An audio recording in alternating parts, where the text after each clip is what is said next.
My wife got pulled over for speeding. The officer ran her license, then pulled me aside. Sir, I need you to listen closely. Don't go home. Find somewhere safe. I stood there stunned as he paused. I can't explain now. It's terrifying. Then he slipped me a note. When I opened it, I learned the shocking truth. Can you imagine waking up one morning, thinking you have the perfect life, a thriving business, a beautiful home, a loving wife, only to have it all ripped away? Not by some random act, but by a chilling, calculated betrayal from the two people closest to you? That's exactly what happened to Wade, and let me tell you, what he uncovered was a nightmare far worse than he could have ever conceived. Wade Wu had always been the architect of his own destiny. At 42, he'd built an empire from nothing. 3 booming auto repair shops, a sprawling house in the hills, and what he believed was a rock-solid marriage to Jessica. His hands were calloused, his mind sharp, and he never forgot the poverty he clawed his way out of, or the people who lent a hand along the way.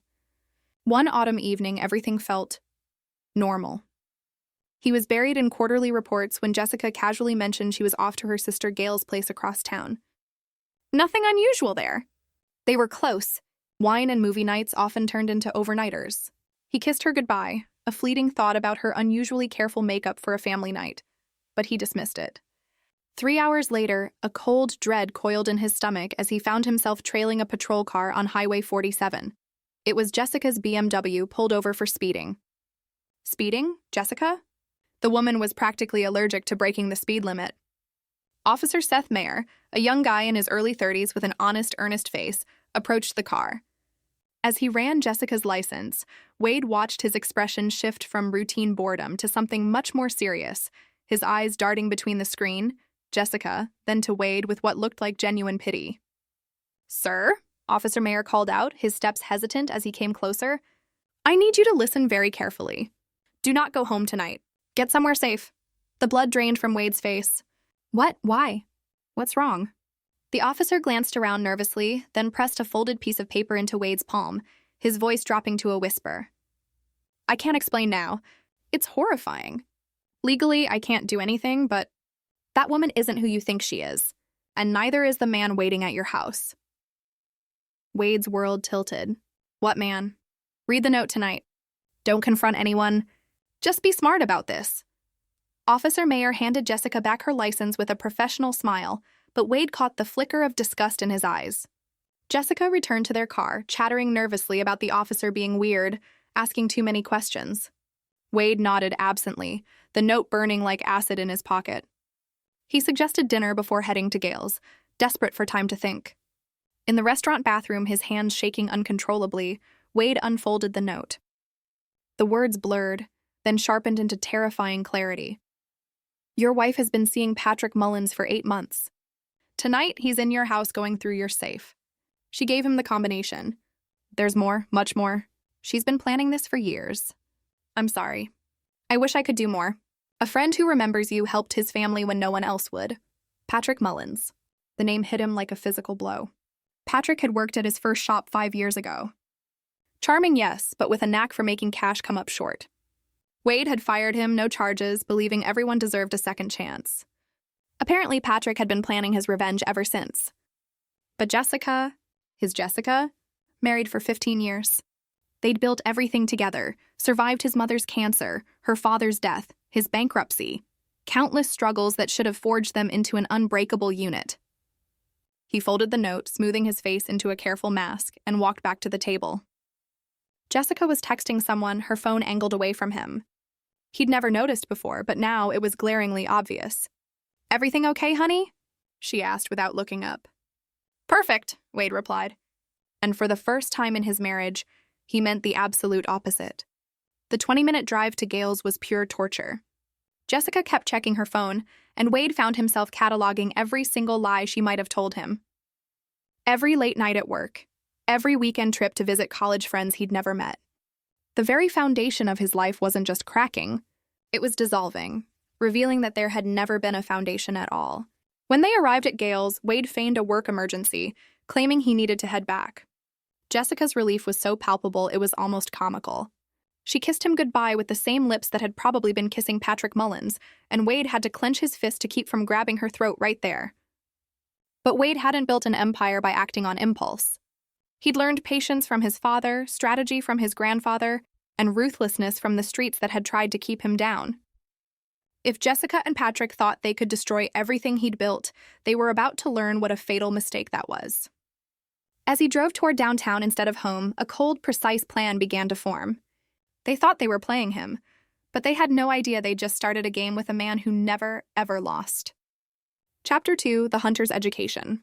Wade checked into the Riverside Hotel, paying with cash, an old habit from his youth that his legitimate success had never quite erased. From his fifth-floor room, he had a clear view of his house 3 miles away, nestled in the hills like a silent beacon of betrayal. He called his lawyer, Oliver Doyle, a man who owed Wade more favors than either of them could count. Oliver had been a struggling public defender when Wade's first shop was vandalized. Wade had personally tracked down every gang member responsible, delivering a message so clear that Oliver never had to worry about his family's safety again. "Oliver, I need surveillance equipment, professional grade, delivered to my room within 2 hours," Wade said, his voice clipped. "And I need a complete dossier on Patrick Mullins. Employment history, criminal record, financial statements, known associates, everything." The silence on the other end was long enough for Wade to hear Oliver wrestling with his ethical concerns and his deep debt of gratitude. At 12:47 a.m., a figure emerged from the side door of Wade's house, the one only family was supposed to use. Even from the distance, Wade recognized Patrick's distinctive swagger, the way he moved like he owned the place. Patrick was carrying something, a bag that looked suspiciously like the emergency cash stash Wade kept in his study. Just then, Wade's phone buzzed. A text from Jessica. "Staying at Gail's tonight. She's having a hard time. Love you." He didn't respond. Oliver arrived personally at 2:15 a.m., carrying a case that belonged to a private investigator. "GPS trackers, audio surveillance, micro cameras, and a complete digital file on your friend Mullins," Oliver said, then paused. "Wade, whatever you're thinking of doing, the legal system protects people like them," Wade cut in, his voice flat, devoid of emotion. "I protect people like me." Oliver left without another word. Wade spent the next hour devouring Patrick Mullins' life story like a general studying enemy territory. The man was a textbook narcissist with a long history of seducing married women, draining their bank accounts, and disappearing just before the consequences could catch up. He'd done it in 3 different states, always staying just on the right side of criminal charges. But Patrick had made a crucial error this time. He'd chosen Wade Wu's wife. Wade started with the surveillance equipment, planning entry points and camera angles. But as he studied Patrick's predictable playbook, seduce the wife, gain access to finances, create dependency, extract everything, then vanish, a much more elegant plan began to form. Patrick wasn't just a thief. He was predictable. He wouldn't just rob Wade. He'd want to destroy his life. It wasn't just about money. It was about power, humiliation, the complete conquest of another man's world. That meant Patrick would get careless, emboldened by a lifetime of never facing real consequences. A cold smile touched Wade's lips for the first time since reading the officer's note. Patrick Mullins had no idea what real consequences looked like. By dawn, Wade had a preliminary plan. He would give Patrick exactly what he wanted, complete access to Wade's world. But like a spider offering its web to a fly, that access would become a trap. Wade's phone rang. "Jessica. Hi, honey. How did your emergency go?" "Fine. Just a problem with the Morrison contract." The lie came easily. "How's Gail?" "Better." "Listen, I might need to stay another night or 2. She's really struggling." "Of course. Take care of your sister." After hanging up, Wade looked up Gail Mintosh's phone number. Time to test just how elaborate Jessica's deception was. "Gail? It's Wade. I just wanted to check on you and make sure you're okay." The confusion in Gail's voice was answer enough. She was fine. Hadn't seen Jessica in 2 weeks. Wade thanked her and hung up, adding another lie to his mental ledger. Jessica hadn't just betrayed him. She'd crafted an entire alternate reality to do it. The sister visits, the work emergencies, the girls' weekends. How much of his wife's life had been pure fiction? But Wade had grown up on the streets before building his empire. And one thing the streets had taught him was that people who lived in fantasies died when reality came calling. It was time to introduce Patrick and Jessica to reality. Chapter 3. The Foundation of War. Wade returned home that afternoon, walking through his house like a crime scene investigator. Everything looked normal, but now he knew what to look for. The safe in his study had been opened and closed. Whoever had done it was skilled. No scratches on the lock, no disturbed dust patterns. Professional. He checked the hidden camera he'd installed in his study years ago after a break-in scare.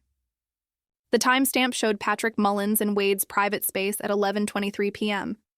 He was photographing documents, copying files, and pocketing what looked like Wade's emergency cash reserve and backup credit cards. But the most chilling moment came when Patrick held up Wade's wedding photo, smiled at it like he was sharing a private joke, then carefully placed it face down on the desk. Wade watched the footage 3 times, memorizing every detail of Patrick's movements, his expressions, his casual violation of everything Wade held sacred. Then he made a decision that would have consequences far beyond what Jessica and Patrick could ever imagine. He called his old friend Clarence Camalmez. Clarence ran a security consulting firm, which was a polite way of saying he handled problems that couldn't be solved through legal channels. They'd grown up in the same neighborhood. When Clarence's daughter had needed surgery that insurance wouldn't cover, Wade had paid for it without being asked. That kind of debt ran deeper than money. Clarence, I need a full team. Surveillance, counter-surveillance, and asset protection. And I need people who understand that some problems require permanent solutions. How permanent are we talking, Wade? I'll let you know. Within hours, Wade's house was wired with professional surveillance equipment that made Oliver's setup look like children's toys. But more importantly, Clarence had provided something even more valuable: information. Your boy Patrick has debts, Clarence reported over dinner at a truck stop outside town. Serious debts. To serious people. He owes money to some Russian import-export specialists who don't accept payment plans. Word is he needs a big score soon, or he's going to have more problems than a cheating wife can solve. How much does he owe? $250,000 plus interest that compounds daily. Wade leaned back in his booth, pieces clicking into place. So Jessica wasn't just his target. She was his lifeline. Gets better, Clarence continued. I ran some checks on your wife's financial activity.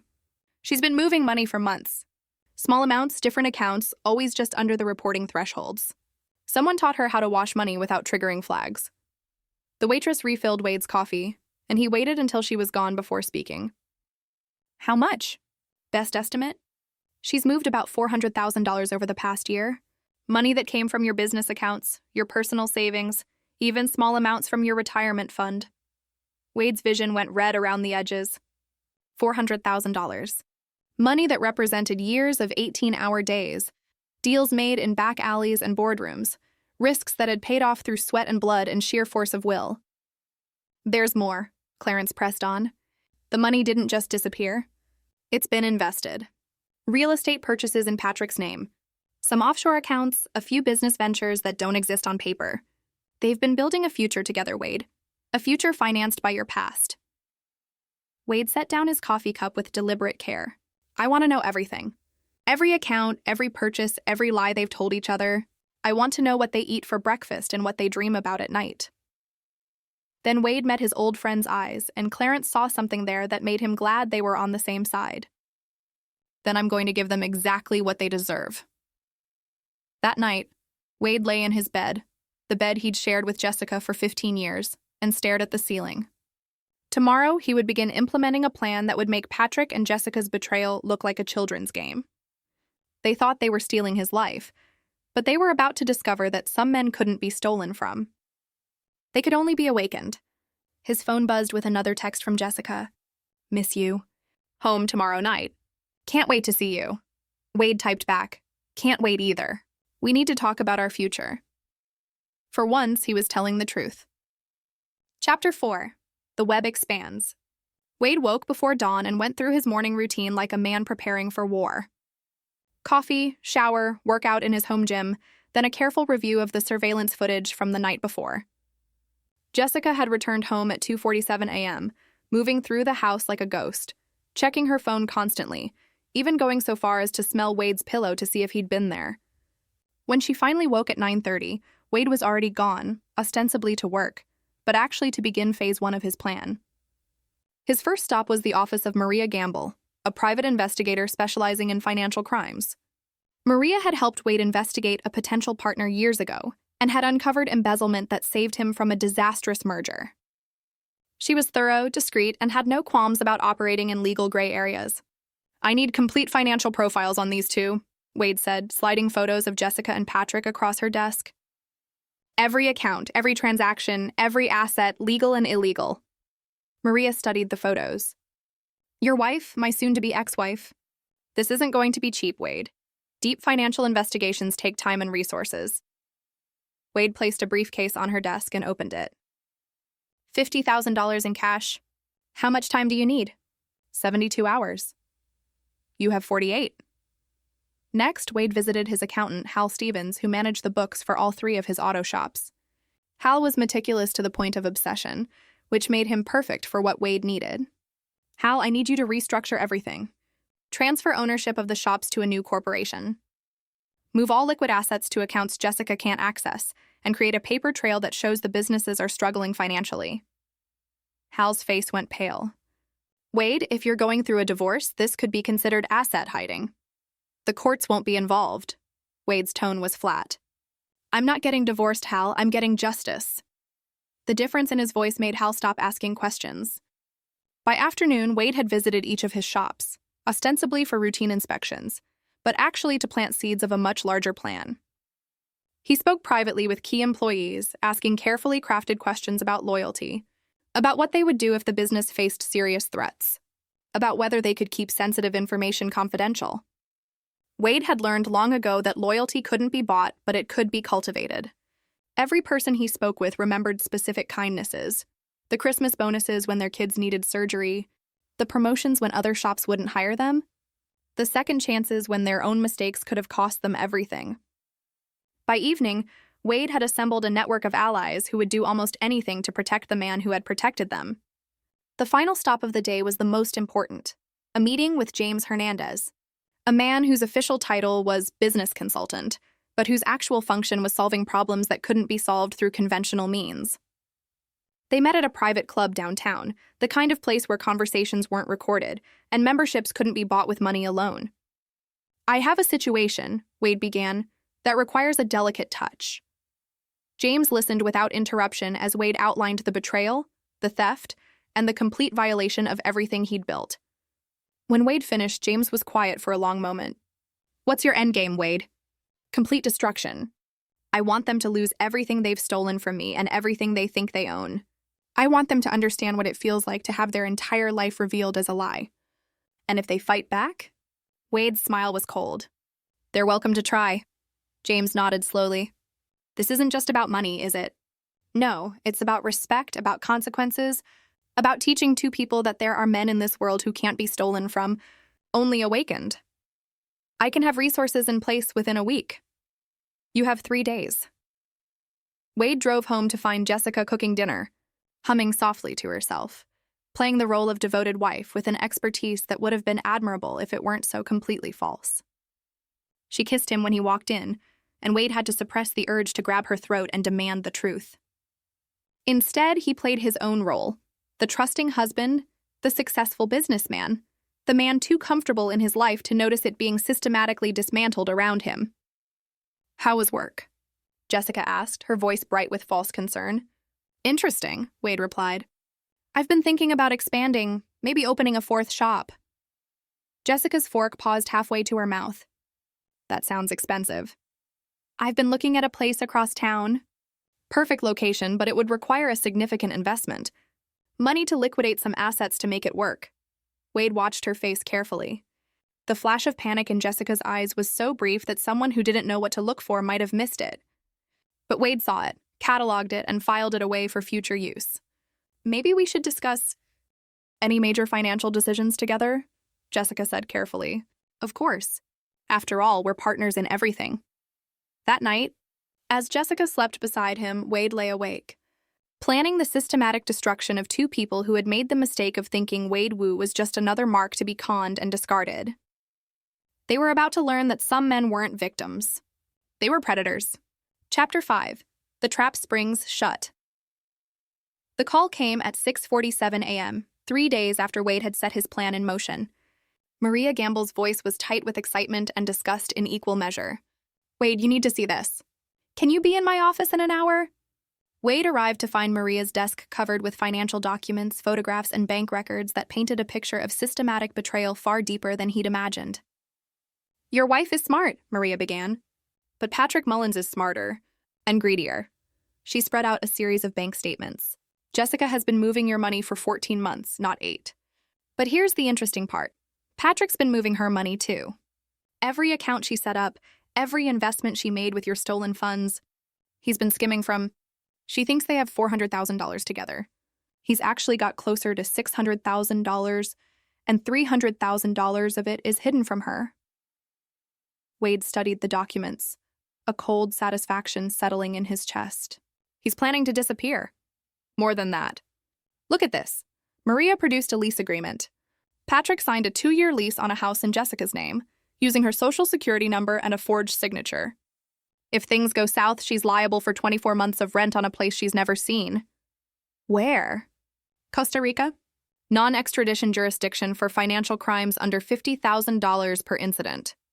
Wade leaned back in his chair, pieces of the puzzle clicking together.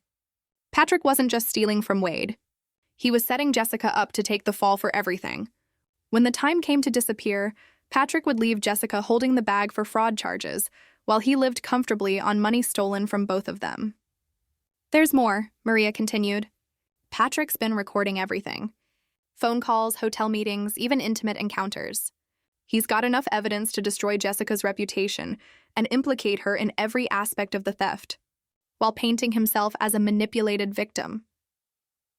Wade felt something that might have been admiration for Patrick's thoroughness if it weren't directed at destroying Wade's life.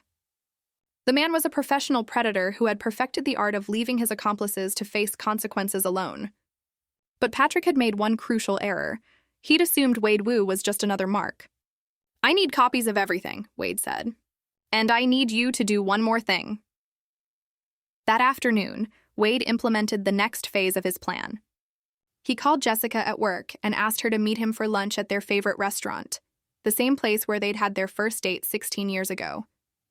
Jessica arrived looking beautiful and nervous, checking her phone constantly, a habit Wade now recognized as Patrick maintenance. "I've been thinking about our future," Wade began, echoing the text he'd sent 2 nights ago. "About what we want out of life." "What do you mean?" Wade pulled out a folder and set it on the table between them. I think it's time for us to make some changes. Big changes."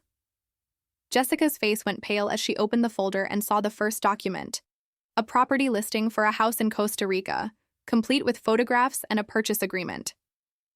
"Wade, what is this?" "Our new life. I've been looking into retiring early. Maybe moving somewhere we can really be ourselves." Wade watched Jessica's face carefully. "I found this place through a business associate, Patrick Mullins. You remember Patrick, don't you? He used to work for me." Jessica's hand trembled as she turned the pages. "I don't understand." "Patrick's been helping me research expatriate living, taxes, property laws, the best ways to transfer assets internationally without triggering government oversight." Wade's voice was casual, conversational. "He's got quite a bit of experience with international finance." The color drained from Jessica's face as she realized Wade was describing exactly what she and Patrick had been doing with his money. But there was more. Wade was describing it like it was his idea, like he was planning to do it legally and openly. "Wade, I don't think—" Patrick suggested we could liquidate most of our domestic assets and reinvest them offshore. He estimates we could have everything transferred within a month if we move quickly. Jessica's phone buzzed with a text. She glanced at it and Wade saw her face go from pale to gray. Whatever Patrick had just sent her, it wasn't good news. "I need to go," Jessica said suddenly, closing the folder. "I'm not feeling well." "Of course. Take the folder with you. Look it over and we can discuss it tonight." Wade watched Jessica hurry out of the restaurant, clutching the folder like it was evidence of her own execution, which, in a way, it was. Because Jessica now had to choose. Warn Patrick that Wade somehow knew about their plan, risking exposure of their entire relationship, or stay quiet and hope Wade's interest in Costa Rica was coincidental. Either choice would lead to the same result. Patrick would realize the situation had become too dangerous and would begin implementing his exit strategy, which meant he would begin cutting Jessica loose. Wade's phone buzzed with a text from Clarence. "Package delivered. Phase 3 was ready to begin. That evening, Wade came home to find Jessica pacing the kitchen, the Costa Rica folder open on the counter, her phone pressed to her ear. She hung up quickly when she saw him. "Everything okay?" Wade asked. "Fine, just work stuff." Jessica's smile was strained. "I looked over those documents. It's an interesting idea, but maybe we should think about it more." "Actually, I was hoping we could speed things up. Patrick thinks there might be some regulatory changes coming that could make transfers more difficult." Jessica's face went through a series of micro-expressions. Fear, confusion, calculation, desperation. Wade cataloged each one. "Maybe we should meet with Patrick together," she said finally, "so he can explain the details to both of us." Wade smiled. "Great idea. How about tomorrow night?" After Jessica went to bed, Wade called Clarence. "Tomorrow night, Patrick Mullins is going to realize he's been outplayed," Wade said. "I need you to make sure he doesn't have any options for running." "Consider it done." Wade hung up and walked to his study, where he opened his safe and removed the item Clarence had delivered that afternoon, a digital recorder containing every conversation Patrick and Jessica had shared over the past month, courtesy of surveillance equipment that made their hotel room into a confessional booth. Wade had heard his wife's voice describing how easy it would be to bleed Wade dry, how Patrick made her feel alive in ways Wade never could, how they would disappear once they had enough of his money. But the most interesting conversation had been the one where Patrick explained to Jessica how he would eventually need to cut ties cleanly when the time came to relocate permanently. Jessica had no idea she was talking to a man who was planning to destroy her life along with Wade's. Wade smiled as he locked the recorder back in the safe. Tomorrow night, Jessica and Patrick would discover that they weren't the only ones capable of planning a betrayal. They were just the only ones stupid enough to think they could get away with it. Chapter 6, The Crucible. The meeting was set for 7 p.m. at Morton's Steakhouse, neutral territory where both Jessica and Patrick would feel comfortable. Wade arrived early and selected a corner booth with clear sight lines to all entrances. Old habits from a youth spent in environments where sitting with your back to a door could be fatal. Jessica arrived first, her nervousness obvious in the way she kept smoothing her hair and checking her phone. She dressed carefully, professional but attractive, the kind of outfit that suggested serious business while still appealing to the men in her life. Patrick entered exactly at 7, and Wade had to admire his composure. The man showed no sign of recognition beyond a polite smile, no indication that he'd been systematically looting Wade's life for over a year. He was good at his craft. "Wade, good to see you again," Patrick said, extending his hand with perfect confidence. "Jessica's told me you're interested in some offshore opportunities." "Very interested," Wade replied, studying Patrick's face. "Understand you have considerable experience with international asset management." "Some," Patrick said modestly. "I've helped a few clients diversify their holdings in favorable jurisdictions." Wade nodded and pulled out a briefcase. "I've brought some documentation you might find interesting." Patrick's eyes flicked to the briefcase, then to Jessica, who had gone very still. Wade opened the briefcase and removed 3 folders, setting them on the table with deliberate precision. "The first folder contains financial records from my businesses over the past 18 months, Wade began. "Revenue, expenses, asset transfers, the usual," Patrick relaxed slightly. This was familiar territory. "The second folder contains surveillance photographs taken over the past month." Patrick's face didn't change, but Wade caught the slight tightening around his eyes. Jessica made a small sound that might have been a whimper. "The third folder contains transcripts of conversations between various parties regarding my finances, my marriage, and certain planned relocations to non-extradition territories." The silence that followed was profound. Patrick's hand had stopped moving toward his water glass.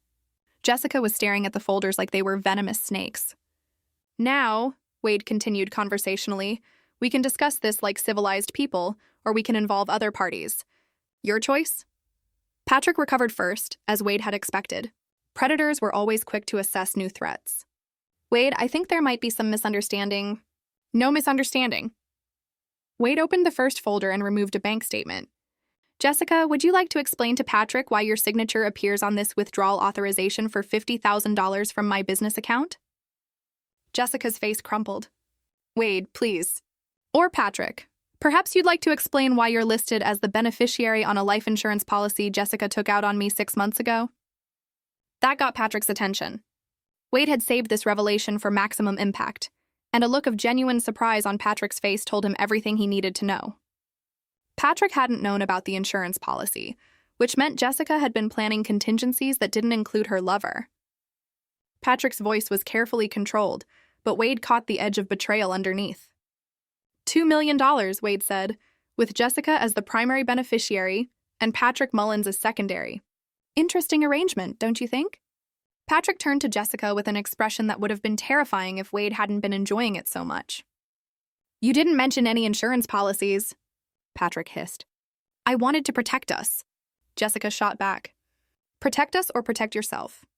Wade leaned back and watched as the alliance between his wife and her lover began to fracture in real time. This was why he'd included the insurance information, even though discovering it had been the most chilling moment of his investigation. Jessica hadn't just been stealing from him. She'd been considering whether his death might be more profitable than his betrayal. There's more, Wade said, opening the second folder. Patrick, are you familiar with the name Arturo Haynes? Patrick's face went white. How do you know? Arturo is a business associate of mine, has been for years. Imagine my surprise when he mentioned that someone had approached him about arranging an accident for a prominent local businessman. This was a lie, but Wade delivered it with such casual confidence that both Jessica and Patrick believed it completely. The art of psychological warfare was making your enemies destroy themselves with their own guilt and paranoia. Wade, Jessica whispered, we never what? Wade interrupted. Never planned to kill me or never planned to get caught? Patrick stood abruptly.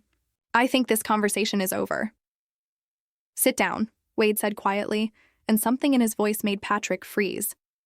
You haven't heard the best part yet. Wade opened the third folder and removed a photograph of Patrick entering a hotel room, followed by another photograph of him leaving 3 hours later with a briefcase. That's the Riverside Hotel, room 237, last Tuesday night. The briefcase contains approximately $15,000 in cash that Jessica doesn't know about. Jessica turned to Patrick with an expression of dawning horror. What is he talking about? Or we could discuss the house in Costa Rica that Patrick leased in your name, Jessica.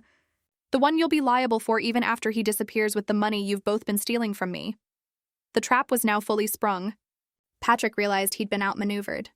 Jessica realized she'd been betrayed by both men in her life, and Wade sat back to watch them tear each other apart. You bastard! Jessica hissed at Patrick. You were planning to leave me holding everything. And you were planning to murder your husband, Patrick shot back. Don't pretend you're innocent in this. Wade smiled. Actually, you're both going to have bigger problems than each other very soon. He removed his phone and showed them the screen, which displayed a text message. Package secured. Awaiting instructions. Clarence Camolmes has been monitoring this conversation.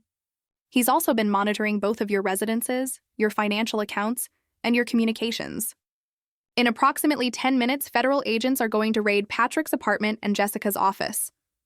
This was another lie, but Wade was counting on panic to prevent logical thinking. What they'll find is evidence of systematic fraud, identity theft, and conspiracy to commit murder. They'll also find evidence that Jessica has been embezzling from her own company to fund this operation. Jessica's face went ashen. She worked as an accountant for a major firm, and any financial irregularities in her work would end her career, even if they didn't result in criminal charges. Here's what's going to happen, Wade continued. Patrick, you're going to transfer every penny you've stolen from me back to my accounts. All of it, including the money you've hidden from Jessica. And if I refuse? Patrick's bravado cracked. Wade's smile was cold. Then you'll find out what happens when you steal from someone who grew up in neighborhoods where thieves didn't live long enough to repeat their mistakes. Wade turned to Jessica. And you, my dear wife, are going to sign divorce papers that leave you with exactly what you brought to this marriage 15 years ago. Nothing. Wade, please. You had 15 years to be honest with me. You had 1,000 opportunities to be the woman I thought I married. Instead, you chose to be a thief and a whore. The words hung in the air like a death sentence. Wade stood and placed $500 on the table. This covers dinner. You have 24 hours to comply with my terms. After that, other people will handle the situation, and they won't be as generous as I'm being.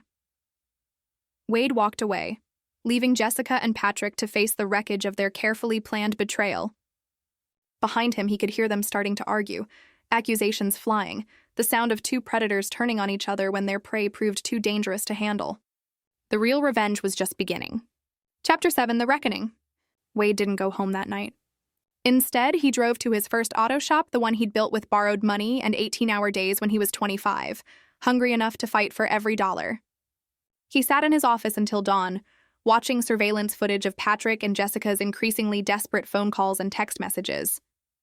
By 3 a.m., Patrick had attempted to access 3 different bank accounts, only to discover that Clarence's people had frozen all his assets pending a federal investigation, a fiction that would hold long enough for Wade's purposes. Jessica had called in sick to work and spent 2 hours frantically searching her apartment for documents that would prove her innocence of crimes she was actually guilty of. "I'm listening," Patrick's voice, a pathetic plea, came through Wade's earpiece. "This has gone too far. Let's work something out." Wade smiled. Desperation always sounded the same, regardless of who was wearing it. "I gave you my terms yesterday. Have you complied?" "I can't. I can't transfer money from frozen accounts." "Then you'd better figure out how to unfreeze them. Permanently. I want you to understand that stealing from Wade Wu was the worst mistake of your life. And I want you to spend whatever time you have left remembering that lesson." He paused. "And Jessica?" Wade's voice went cold. "Jessica is my wife. What happens to her is between her and me." He hung up and immediately called Clarence. "How long until Patrick cracks completely?" "He's already cracking. My boys picked up some interesting chatter this morning. Seems Patrick's been in contact with those Russian friends of his, trying to negotiate more time to pay his debts. And Russians aren't known for their patience. Word is they're sending someone to discuss the matter with Patrick personally." Wade felt a dark satisfaction settle in his chest. Patrick's past was catching up with him at exactly the moment his future was disappearing. Perfect timing. Make sure the Russians know where to find him. Already handled. Wade's second call was to Oliver Doyle. "I need divorce papers drawn up. Adultery, fraud, theft of marital assets. I want everything protected under irreconcilable differences, with evidence of criminal activity. Wade, if you have evidence of criminal activity, you should involve law enforcement. Law enforcement moves too slowly. I need this handled privately." "What about Jessica? She'll fight this." Wade's laugh was humorless. "Jessica is going to be too busy trying to stay out of prison to fight anything." By noon, Wade had received confirmation that Patrick had attempted to flee the state, only to discover that his passport had been flagged for suspicious financial activity. TSA had detained him for 3 hours before releasing him with a warning that his travel was being monitored. Wade's third call of the day was to Jessica. "We need to meet." Her voice was shaky, defeated. "I'll sign whatever you want." "Good, my lawyer's office." 3 p.m. "Wade, I'm sorry. I know that doesn't mean anything now, but I am sorry."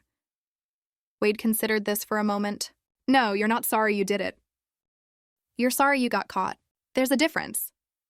The divorce proceedings took less than an hour. Jessica signed every document without reading them, her hands shaking with exhaustion and fear. When it was over, she looked at Wade with tears in her eyes. "What happens now? Now you learn to live with the consequences of your choices. Will you press charges?"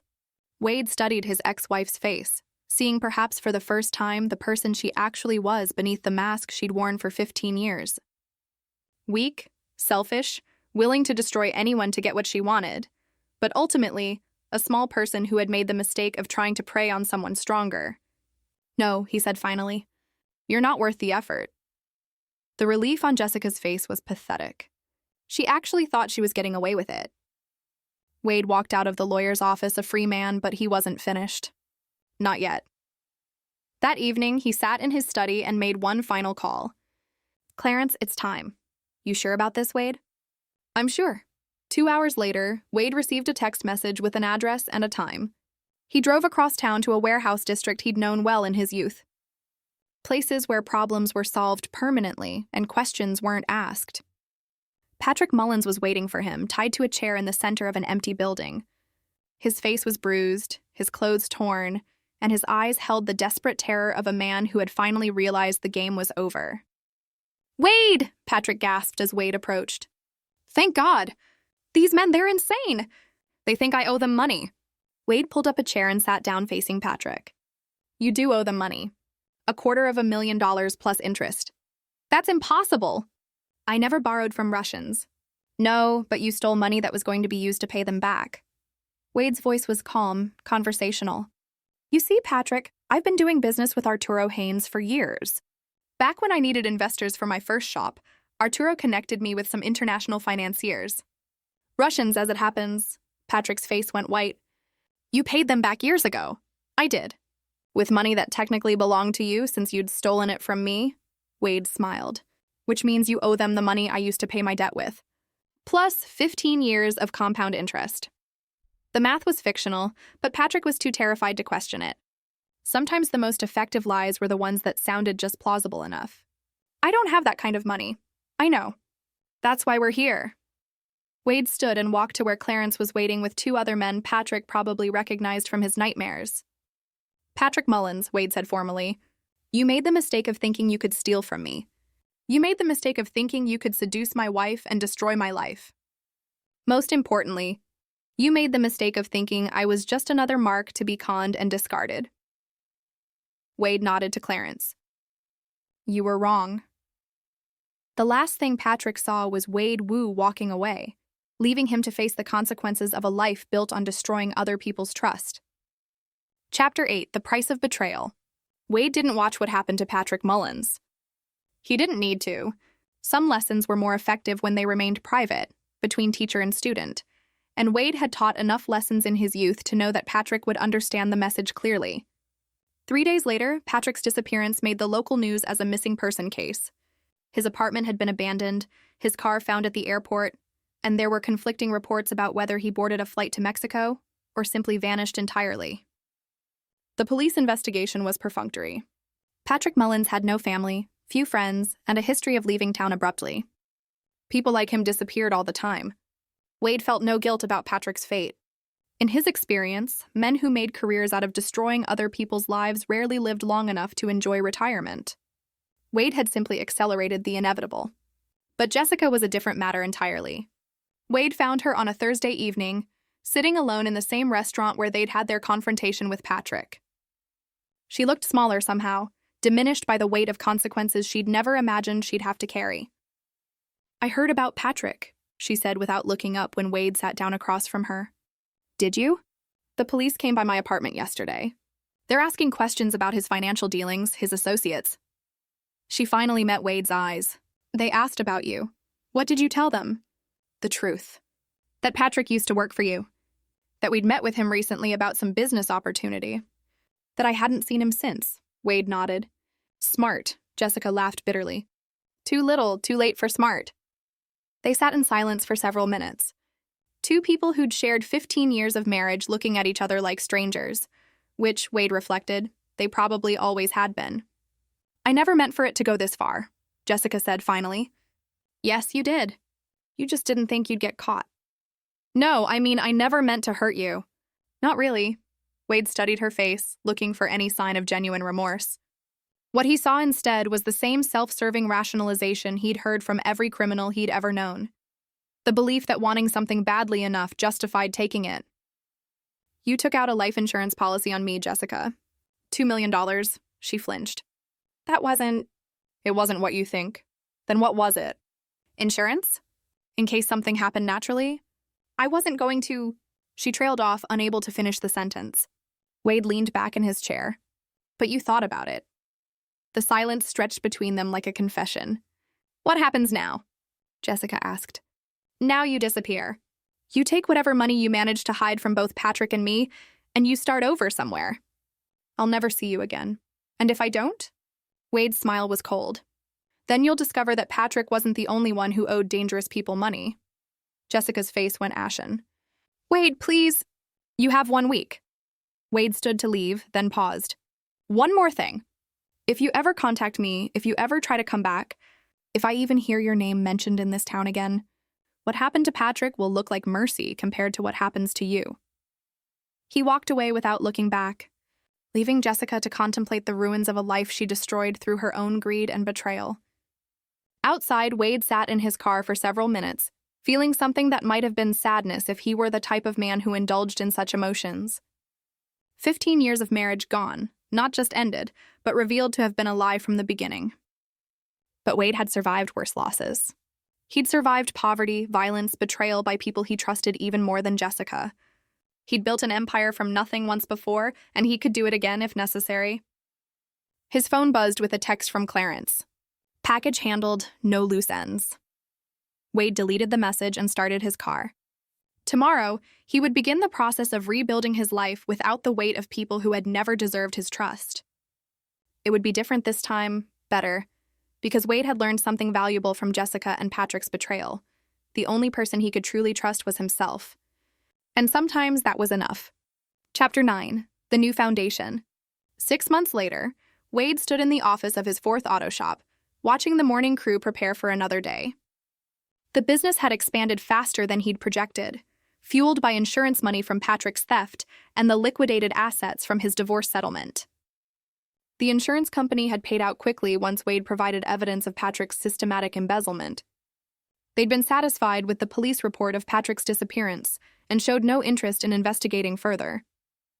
People like Patrick disappeared all the time, and insurance companies preferred simple explanations. Wade's legal troubles had been minimal. Oliver Doyle had structured everything perfectly: the divorce, the business transfers, even the insurance claims. Jessica's signature on various documents had made her the legal owner of several debts she'd never known about, while Wade emerged clean and profitable. The new shop was in the part of town where Wade had grown up, a neighborhood that had gotten worse since he'd left it behind. But Wade remembered what it felt like to be young and hungry and looking for someone to give him a chance. He hired locally, paid well, and asked no questions about his employees' backgrounds, as long as they showed up and worked hard. Clarence Comolmas stopped by every few weeks, ostensibly to discuss security for the shops, but actually to provide updates on situations that required monitoring. Jessica relocated to Phoenix, Clarence reported during one of these visits. Working as a bookkeeper for a small accounting firm. Low profile. No contact with anyone from her past. Good. You want to keep tabs on her? Wade considered this. Jessica was broken, exiled, living in fear of consequences that might never come. It was a fitting punishment for someone who had tried to destroy his life, but it was also complete. She posed no further threat. No, let her go. Clarence nodded. What about the other matter? What other matter? Officer Seth Mayer, the one who warned you about Jessica and Patrick. Wade had been wondering when this conversation would come. Officer Mayer had risked his career to warn Wade about the conspiracy against him, and Wade didn't forget debts like that. What about him? His daughter needs surgery.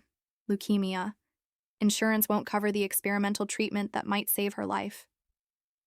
Wade was quiet for a moment, remembering another young police officer who had faced similar circumstances years ago. How much? $200,000. Handle it. Anonymous donation through one of the medical charities. Consider it done. After Clarence left, Wade walked through his shops, speaking with employees, checking on projects, maintaining the personal connections that made his business more than just another repair service. He'd learned long ago that loyalty was built on countless small interactions, not grand gestures. His phone rang as he was reviewing inventory reports. The caller ID showed a number he didn't recognize. Wade Wu. Mr. Wu, this is Detective Angela Maddox with the County Sheriff's Department. I'm investigating the disappearance of Patrick Mullins. I was hoping you might have a few minutes to answer some questions. Wade felt a familiar calm settle over him. Of course, Detective. When would be convenient? Actually, I'm in the area now. Could I stop by your shop? I'll be here. Detective Maddox arrived 20 minutes later, a middle-aged woman with sharp eyes and the kind of patient demeanor that suggested she was very good at her job. Wade met her in his office, offering coffee and projecting the helpful attitude of a successful businessman with nothing to hide. I understand Patrick Mullins used to work for you, she began. Yes, about 5 years ago. I had to let him go for theft. Did you press charges? No, it was a relatively small amount, and I believe in second chances. Detective Maddox made notes in a small notebook. When was the last time you saw Mr. Mullins? About 2 months ago, he contacted me about some business opportunity involving international real estate. We met for dinner with my ex-wife, to discuss it. How did that meeting go? Wade's expression darkened slightly. Detective, I discovered during that meeting that Patrick had been having an affair with my wife and stealing money from my business accounts. I told him to stay away from me and my family. I should have done that 5 years ago. Did you threaten him? I told him that if I saw him again, I would call the police and press charges for theft and fraud. I should have done that 5 years ago. Detective Maddox studied Wade's face carefully. Your ex-wife confirmed this version of events. I'm sure she did. You went through a divorce recently. Yes. Discovering your wife is cheating tends to end a marriage. Where were you on the night of March 15th? Wade pretended to think. Home alone. My ex-wife had moved out by then. I ordered Chinese food and watched television. I probably have receipts if you need them. That won't be necessary right now. Detective Maddox closed her notebook. Mr. Wu, do you have any idea what might have happened to Patrick Mullins? Wade was quiet for a moment, as if considering the question seriously. Detective, Patrick Mullins was a professional con artist who made a career out of stealing from people and disappearing before facing consequences. Based on what I learned about him during our investigation of the theft, he had enemies in several states and owed money to some very unforgiving people. What kind of people? The kind who don't call the police when someone fails to pay their debts. Detective Maddox nodded slowly. Thank you for your time, Mr. Wu. If you think of anything else that might be helpful, please call me. She handed Wade her card and left. Wade waited until her car disappeared from the parking lot, then called Clarence. We just had a visitor. I know. She's been asking questions around town for the past week. Very thorough, but she's not finding anything useful. Because there's nothing to find, Wade smiled. Because we're very good at our jobs. Good. That evening, Wade sat in his study, the same room where he'd discovered Jessica's betrayal 6 months ago. The safe now contained different documents, insurance policies that protected only him, bank statements showing healthy balances he controlled completely, and business contracts that would ensure his security for years to come. He thought about Jessica, probably lying awake in some cheap apartment in Phoenix, wondering if every knock on the door might be someone coming to collect on debts she didn't understand. He thought about Patrick, whose final lesson in consequences had been more permanent than Wade had originally planned. Most of all, he thought about the future. Wade Wu was 43 years old, financially secure, and completely free of people who might betray him. He'd learned to trust carefully and punish thoroughly, and those lessons would serve him well in whatever came next. His phone buzzed with a text from Officer Seth Mayer. Mr. Wu, I don't know how to thank you for what you've done for my daughter. The doctors say the treatment is working. I'll never forget this kindness. Wade smiled and deleted the message. Some debts were worth paying and some favors were worth returning. But from now on, Wade Wu would choose very carefully who earned his trust and loyalty. Because Wade Wu had learned the most important lesson of all. In a world full of predators, the only way to survive was to be the apex predator. And Wade was very good at surviving.